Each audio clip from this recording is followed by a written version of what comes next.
प्यारा। आज हम लोग पढ़ने जा रहे हैं एक कहानी, और ये कहानी है बैंगनी जोजो की, यानी एक डॉगी है। तो उसके बारे में हम लोग यहाँ पर कहानी समझेंगे। जोजो एक सफ़ेद कुत्ता है। उसका रंग क्या है? सफ़ेद। वह एक पेड़ के नीचे सो रहा था। देखो वहाँ पर चुपचाप वो पेड़ के नीचे सोया हुआ है, और जब वो सोया है तो कुछ इस तरीके से आवाज़ें उसके मुंह से आ रही हैं, धर धर। ये आवाज़ सोते हुए जोजो अपने मुंह से निकाल रहा है। वह जग गया। भौ भौ, किसने दिए मुझे ऐसे बैंगनी धब्बा? तभी अचानक क्या हुआ, उसकी नींद खुल जाती है, और नींद से जगते ही वो भौंकना शुरू करता है और कहता है, सब पूछता है वहाँ पर, किसने दिए मुझे ये बैंगनी धब्बा, यानी मेरे शरीर पर ये बैंगनी रंग कहाँ से आया? उसने देखा एक बादल को। तब वो आसमान में बादल देखता है, आकाश में धीरे धीरे चलते हुए बादल। बादल, क्या तुमने दिए मुझे बैंगनी धब्बे? वो उससे सवाल करने लगता है। आकाश में जो बादल चल रहा था उससे वो पूछ रहा है कि क्या तुम दिए हो मुझे ये बैंगनी धब्बा? नहीं, बादल बोला। बादल ने कहा, नहीं, मैंने नहीं दिया, मैं तो सफ़ेद हूँ। बादल हट गया। फिर वो कहता है कि मैं तो सफ़ेद रंग का हूँ, तो मैं तुम्हें बैंगनी धब्बा कैसे दे सकता हूँ? और फिर बादल ये बोलकर वहाँ से निकल जाता है। जोजो ने ऊपर सूरज को देखा। सूरज, सूरज, क्या तुमने मुझे दिए बैंगनी धब्बे? अब वो जाकर सूरज से पूछ रहा है कि क्या तुमने मुझे ये बैंगनी धब्बे दिए हैं? नहीं, सूरज बोला, मैं तो पीला हूँ। वो बता रहा है कि मैं तो पीले रंग का हूँ, तो मैं बैंगनी धब्बा तुम्हें कैसे दे सकता हूँ?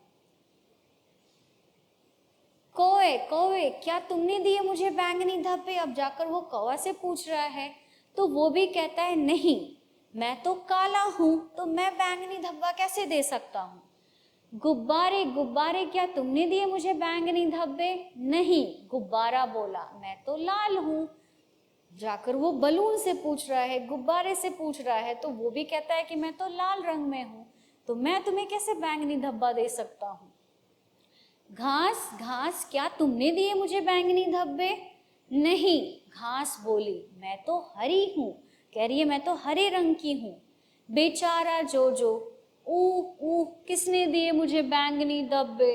वो रोने लगता है, सिसक सिसक कर, कि आखिर वो कौन है जो कि मुझे बैंगनी धब्बा देकर चला गया और मुझे पता भी नहीं चला।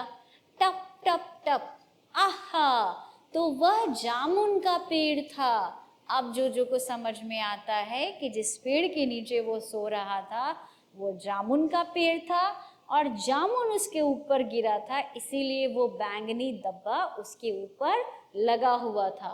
तो वो रंग किसने दिया था उसे? जामुन ने दिया था। तो ये थी हमारी कहानी, जिसे लिखा है समीरा जिया कुरैशी ने, और उन्होंने बताया कि एक बेचारा डॉगी कितना परेशान था और खोजते हुए चल रहा था कि जब मैं सोया था तो मेरे ऊपर ये बैंगनी रंग किसने डाला। अब इसके सवाल क्या क्या हो सकते हैं? इसके सवाल हो सकते हैं कि जोजो किसका नाम था? तो जोजो एक कुत्ते का नाम था। उसका रंग क्या है?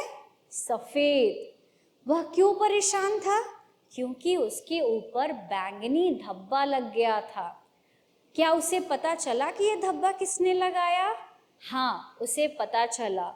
वह धब्बा जामुन के पेड़ से जामुन जो गिरा था उसके द्वारा लगा हुआ था। तो इससे क्या सीखने को मिला? इससे हमें यही सीखने को मिलता है कि थोड़ी सी बात पर परेशान होकर इधर उधर नहीं भटकना चाहिए।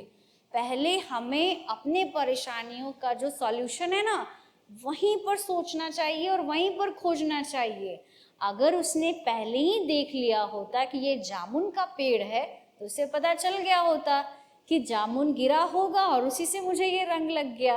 अब वो ढूंढ रहा है, कभी बादल से पूछ रहा है, कभी वो सूरज से पूछ रहा है, और इधर उधर भटक रहा है। तो हमारे प्रॉब्लम्स बहुत छोटे होते हैं, हम लोग बस उसे बड़ा बना देते हैं। तो इसीलिए पहले जो प्रॉब्लम है उसको समझना चाहिए, और तब जाकर उस पर काम करना चाहिए या किसी से सलाह लेनी चाहिए। तो आज के लिए बस इतना ही। Thank you.